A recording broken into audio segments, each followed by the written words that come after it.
Well, thank you, Dr. Sanders. I think it was a great performance, as you always do. I've seen it more often, and I have a great deal of respect for what you and your team have managed to accomplish. I think you have been an inspiration to many of us, and it was that I was in London that I decided we should have a Behavioural Insights group here in Rotterdam. So, ladies and gentlemen, it's an honor to be here today because it's a great opportunity to present the Behavioural Insights Group Rotterdam to the public. We call her Bigger. Bigger is a collaboration between the municipality of Rotterdam and the Erasmus University, and we are a team of behavioral scientists, researchers, policymakers and communication professionals.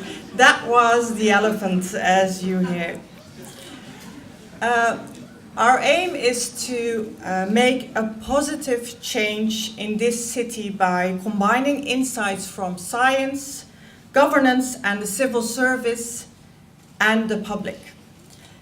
Let me first tell you about science. Well, it's not the first time that science has changed our world. Scientists have made numerous discoveries that have dramatically improved the quality of our life. They have literally changed our world. For example, Wilhelm Conrad Röntgen, who discovered X-rays in 1895. Now an X-ray is an imaging test that has been used for decades, and it helps doctors view the inside of our body without having to make an incision. This can help them to diagnose, monitor, and treat many medical conditions.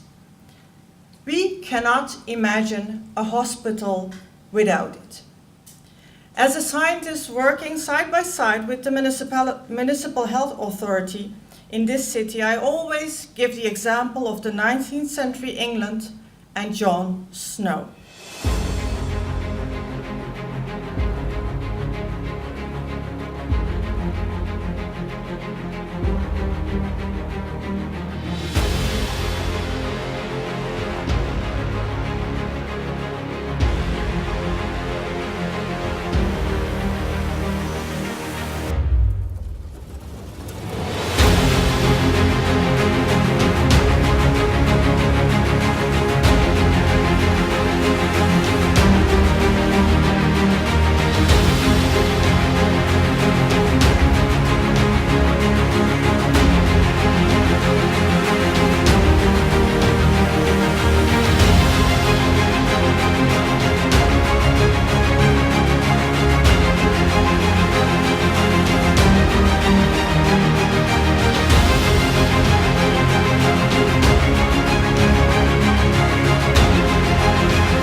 Today we know that many of the lifestyle-related health issues like obesity, smoking, lack of exercise have behavioral roots.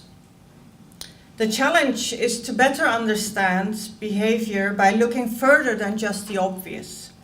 This is where behavioral science and the use of nudges come in, as we have heard before this evening. Just let me briefly define a nudge again, just to repeat that.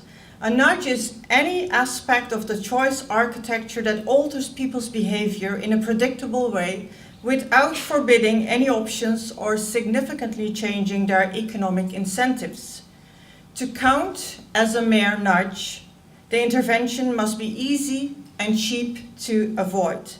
Nudges are not mandates. We know, for example, that although we like to think our decisions are deliberate, very rational and considered, they are often habitual and heavily influenced by the environment in which they are made. This is the physical and social environment. For example, in the case of eating, we know that how much we eat is not entirely the result of our own deliberation, but heavily influenced by visual cues. The larger the plate, the more we eat. As simple as that. So what should we do to make it easier to eat less? right to use smaller plates and to sell food in smaller packages. When I tell people about this example, they point out to me that we have significant problems in our society, problems that are not simply solved with a smaller plate or smaller packages. Poverty, crime, nightlife violence, substance abuse, teenage pregnancy, unemployment, dropout from school, high rates of mental health problems like depression and burnout, and an epidemic growth of lifestyle-related disorders like diabetes, to get you in a negative sphere. And it's true. So far, most research has been focused on very well specified questions, such as how to make it easier for people to eat less, or for men to pee in the urinal instead of all over the place. But the good news is that many of these problems are related to behavior. So as we progress, we can start to incorporate our richer understanding of human psychology into programs trying to tackle more important and complex problems. In order to adequately use nudges, we need to expand our knowledge. Science needs time, and we need to dig deeper. We are optimistic about what we can achieve with nudging, but we also need to be realistic about our knowledge gaps. Governments should be careful which party they hire to perform a magical trick. It's just not that simple. Therefore, my first statement is we need to keep on critically testing whether nudges actually work and expand our knowledge on the effects of in different contexts and different socio-demographics. Let us now turn to the second ingredient here, governance and the civil service. Governance is a dynamic process of decision-making that involves multiple stakeholders with varying degrees of power. The civil service makes policy and it executes policy. There is a variety of entities that can govern. The most formal is a government or a local government, the one that is currently part of bigger. The responsibility and authority of a government is to make binding decisions in a given political system by establishing, for example, laws. Governance is the way the rules, norms, and actions are structured, sustained, regulated, and held accountable. As such, governance may take many forms driven by many different motivations and with many different results. In addition, a variety of external actors without formal decision-making power can influence the process of governing. These include lobbies, political parties, and the media. Some make a division in two broad categories of tools to influence how governments make decisions and try to influence people's behavior. On the one hand, they have the so-called hard tools, like laws and regulations. And on the other hand, they have soft tools like information, campaigns, and sometimes moral appeals. Behavioral science can provide governments with new, more effective tools to promote behavioral change, since both the hard and the soft tools are not always very effective in changing behavior. But a moral or ethical question is whether the municipality is allowed to influence people's behavior by using nudges. Some people worry that nudging is paternalistic. For a long time now, governments have been discussing whether the use of behavioral science is allowed to influence citizens.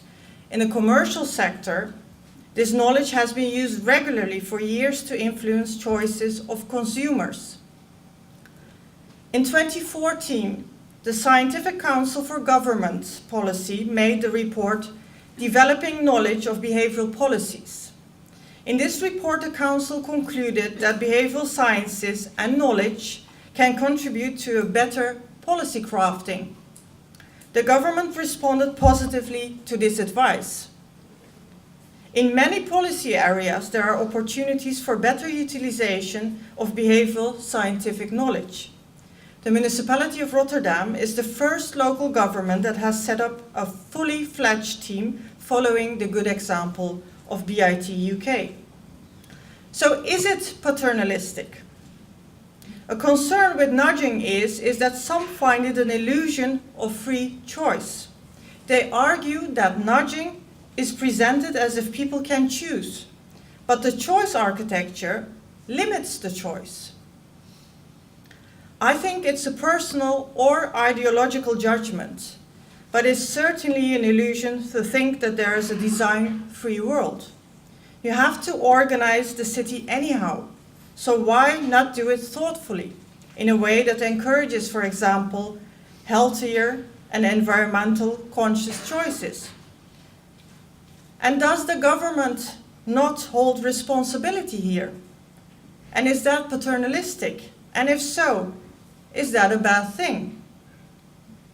I would like to come back to the example of cholera and how that has led to the adaptation of the urban environment for clean drinking water.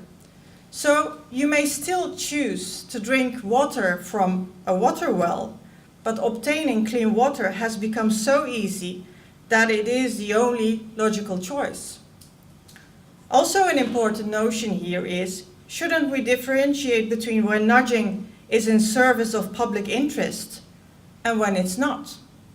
For example, smoking in the public space is a different issue than smoking in the private space. So my second statement for tonight is, we need to have a broad public debate about what is desirable or acceptable behavior and in which aspects thereof the government can use nudges. And there is our third ingredient, the public, you. Having said that, I realize that there is not one public. The point I would like to make here is to be open to the society, to any public that is involved or targeted. It is important to understand when and why policies involving choice architecture are viewed as acceptable and when they are not. Therefore, behavioral scientists and governments should be more aware of the need for transparency and to actively look for collaboration and debate with public. Hence, the less control we, and with we I mean the public, retain over being nudged, the more problematic it can be. If we are aware that we are being nudged about a well-debated behavior that serves the public, we probably will not complain about it. And also, if we understand the rationale behind the nudging that is applied, we will be less distrustful. Think of drinking and driving, or drop out from school, or lifestyle-related disorders. Furthermore, public attitudes toward nudge interventions are likely to be a key barrier or facilitator for successful policy implementations. In other words, for the bigger, knowledge on public perception and deliberation on the behavior that we want to change is crucial. Specifically, when we want to change behavior across key policy areas, we need to know what views are on acceptability and intrusiveness to freedom of choice.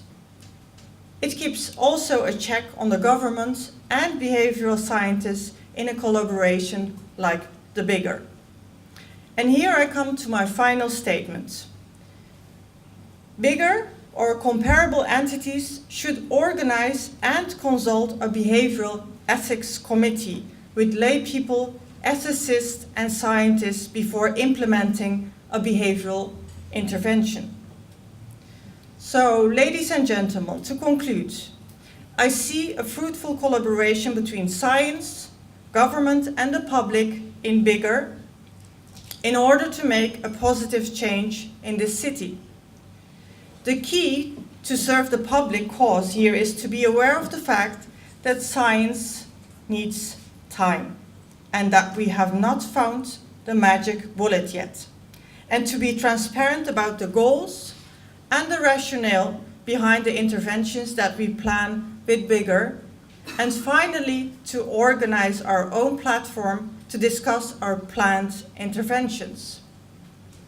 So, let us do it bigger, better, and together here in this city. I'm looking forward to discussing with you and the panel members the statements I've made. Thank you for your attention.